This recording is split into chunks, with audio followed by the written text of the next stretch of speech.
ఇప్పుడు మీరు చూసే వర్క్ వచ్చేసి కోల్డ్ స్టోరేజ్ లోపలండి.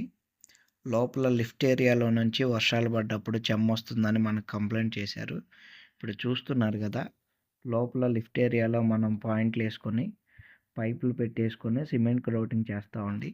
సిమెంట్ గ్రౌటింగ్ చేయటం వల్ల ఉపయోగం ఏంటి అంటే, పైనుంచి కోటింగ్స్ వల్ల మనం లిక్విడ్‌ని కంట్రోల్ చేయలేమండి. ఇలా మనం పాయింట్స్ ఏసుకొని లోపలికి లిక్విడ్ పంపించినప్పుడు కింద ఏదైతే గ్యాప్స్ ఉన్నాయో మొత్తం ఫిల్ అయిపోతాయండి. గ్యాప్స్ అనేవి ఫిల్ అయిపోయిన తర్వాత ప్రాపర్‌గా లీక్ మొత్తం కంట్రోల్ అవుతుంది. లోపల కూలింగ్‌కి చూస్తున్నారు కదండీ! రబ్బర్ పైప్ కూడా పగిలిపోతుంది. అంత చల్లదనం ఉంది. ఇలా మనం ప్రాపర్‌గా లిక్విడ్ అనేది లోపలికి పంపించినప్పుడు ఆ పక్క పైప్స్‌లోకి కూడా స్ప్రెడ్ అవుతుందండి. అలా స్ప్రెడ్ అయినప్పుడు లిక్విడ్ అనేది ప్రాపర్‌గా కింద ఫార్మ్ అయిందని మనం అర్థం చేసుకోవచ్చు. ఇప్పుడు మీరు చూస్తున్నారు గదా! ఈ పైప్‌లో నుంచి లిక్విడ్ బయటకొస్తూ ఉంటుంది.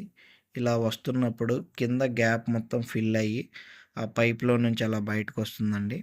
అలా వచ్చినప్పుడు మనం లిక్విడ్ ఆపేసుకోవచ్చు. పైన స్లాబ్ గూడా ఒకసారి చెక్ చేసి, ఏదన్నా ప్రాబ్లమ్ ఉంటే వర్క్ చేయాలి అనుకుంటే పైన గూడా చేసేయండి అని ఒకసారి చెక్ చేసుకోండి అని సార్ వాళ్ళు చెప్పారు. పైకెళ్ళి చెక్ చేసామండి. అంతా బానే ఉంది. ఇలాంటి వీడియోస్ కోసం మా ఛానెల్‌ని సబ్స్క్రైబ్